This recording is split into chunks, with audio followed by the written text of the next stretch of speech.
दिन अगर तुम्हारे दिल में मेरे लिए जरा सी भी जगह है या जरा सा भी एहसास है तो बेटा मेरी बात मान लो, प्लीज घर चलो। मैं हाथ जोड़ती हूँ तुम्हारे आगे। तुम्हें समझ नहीं आ रही, इस वक्त तुम्हें और इल्हाम को बचाने का बस यही एक जरिया है। मेरी तरफ देखो प्लीज।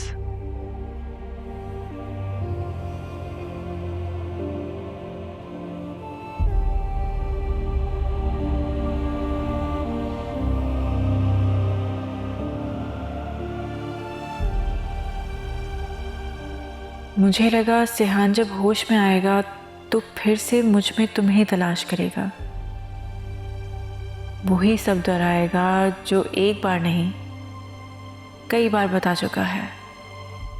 लेकिन ऐसा नहीं हुआ। उसने ना मुझ में तुम्हें तलाश किया और ना ही वो सब बातें दोहराई। उसने पूछा भी तो, क्या तुम सच में सिहान से इतनी मोहब्बत करती थी कि अपनी जान देने चली थी? यह मोहब्बत इंसान को इतना ही बेगर्ज बना देती है। पता है, तुम्हारे कातिल ने मेरे सामने अपनी ज़बान से एतराफ़ जुर्म किया है कि जानकर भी कि उसने तुम्हारी जान ली, मैंने उसके बेटे को अपना खून दिया, उसकी जान बचाई। या शायद उसके बेटे की नहीं बल्कि तुम्हारे सिहान की। उसके अंदर तुम्हारा दिल धड़क रहा है।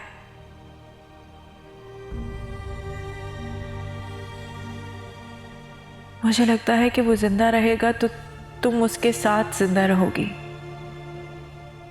तुम्हारे दिल की सूरत में। मैंने ये तुम्हारे लिए किया है या अपने लिए, मुझे समझ नहीं आ रहा। क्या मैं फिर से तुम्हारी मुजरिम बन गई हूं एलिफ, जो तुम्हारे दुश्मन के बेटे की जान बचा ली? पर हम जान लेने वाले लोग तो नहीं है ना, हम तो जान देने वाले लोग हैं,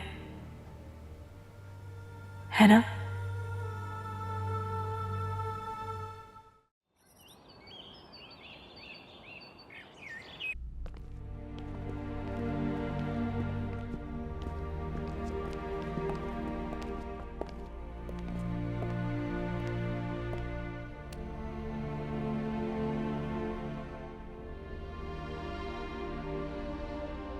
निशात भी सिहान का कमरा सेट कर दिया था ना? जी सर। चलो चंदा अपने कमरे में चलो।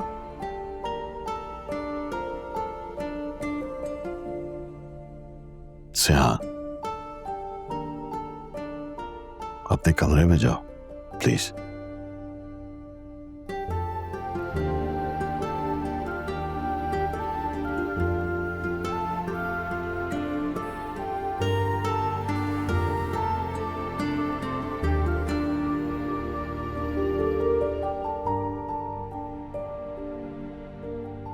ज़िक्रिया, सदके के बकरे मंगवा, यतीम खानों में देगे बटवा। हाँ, गाजी यूसुफ ग्रुप के तमाम एम्प्लॉइज को डबल बोनस दो।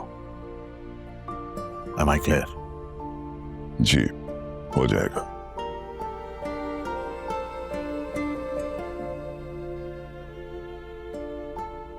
ज़िक्रिया, जरा पता तो करवाओ कि लाला ने रानिया और वजीर को कहां छुपा कर रखा है। मेरे ख्याल में लाला ने उन दोनों को अपनी हवेली में रखा है सर। ज़िक्रिया, ख्याल नहीं, मुझे कंफर्म रिपोर्ट चाहिए। जी, मिल जाएगी।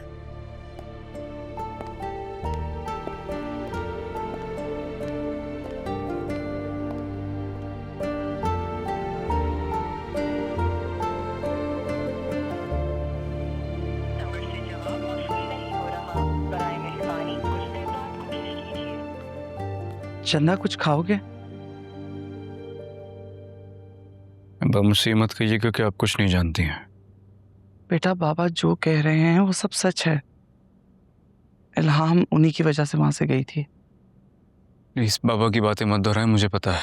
नहीं बेटा, मैं बातें नहीं दोहरा रही, जो सच्चाई है वही बता रही हूँ। तुम्हारे होश में आने के बाद इल्हाम वहां से जा रही थी तो सर ने उसे रोका था। इल्हामा से जा रही थी? हाँ, लेकिन तुम्हारी जान बचाने के बाद, जानते हो, तुम्हारा ब्लड बहुत ज्यादा जाया हो गया था और जल्दी में कहीं खून का इंतजाम नहीं हो रहा था। इल्हाम भी AB नेगेटिव है, उसी ने तुम्हें ब्लड दिया। तो मुझे ब्लड इल्हाम ने दिया? हाँ। तो चंदा आपने मुझे बताया क्यों नहीं? कब बताती तुम्हें? एक बात तो साफ है चंदा, कि इल्हाम सर को एलिफ का कातिल समझती है और इसीलिए वो वहां नहीं रुकना चाहती थी। तो पापा ने रोका था उसे या नहीं? उन्होंने न सिर्फ उसे रोका बल्कि खुद वहां से चले गए। फिर जब सुबह तुम्हें होश आया तो तुमने मुझे सर को बुलाने के लिए कहा। चंदा ये बात आपने मुझे बताई क्यों नहीं?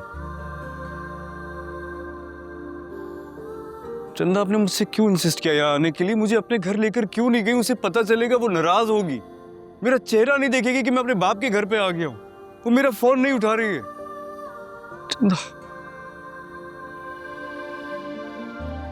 नहीं चंदा, तुम यहाँ इल्हाम को समझने में गलती कर रहे हो। बेटा वो सिर्फ शक्लो सूरत में ही एलिफ जैसी नहीं बल्कि सीरत में भी बिल्कुल वैसी ही है और वो बहुत अच्छी तरह से जानती है कि तुम्हारी जिंदगी को खतरा है, तो कभी ऐसी बात अपने दिल में नहीं आने देगी। हाँ मैं मानती हूँ कि उसकी लड़ाई सर से है, लेकिन चंदा देखा जाए तो नीयत दोनों की बुरी नहीं, न सर की न ही इल्हाम की। एक काम करो, तुम आराम करो, मैं तुम्हारे लिए यखनी बना कर लाती हूँ। मुझे कुछ नहीं चाहिए।